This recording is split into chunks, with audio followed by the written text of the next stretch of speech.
Donc oui, effectivement, l'éducation sexuelle est un danger.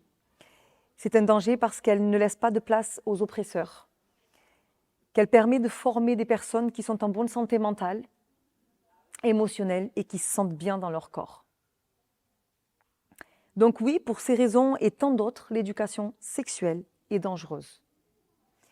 L'éducation sexuelle adéquate est l'outil le plus puissant contre les violences sexuelles et même, je vais aller plus large, contre toutes sortes de violences. Donc quand les parents ont peur de l'éducation sexuelle, en fait, ils ont peur de certaines idéologies qui vont pervertir les esprits d'enfants, en fait, et qui effectivement vont érotiser l'enfant précocement et non pas leur enseigner la prévention et ce qu'ils ont besoin de savoir pour se protéger. Mais il ne s'agit pas de cette éducation sexuelle dont je vous parle. Je suis formée en éducation sexuelle, émotionnelle et prévention de l'abus sexuel. Je me suis formée auprès d'experts internationaux, une connaissance que je suis allée chercher à l'international puisqu'en France, cette connaissance-là, elle est assez limitée et assez peu développée.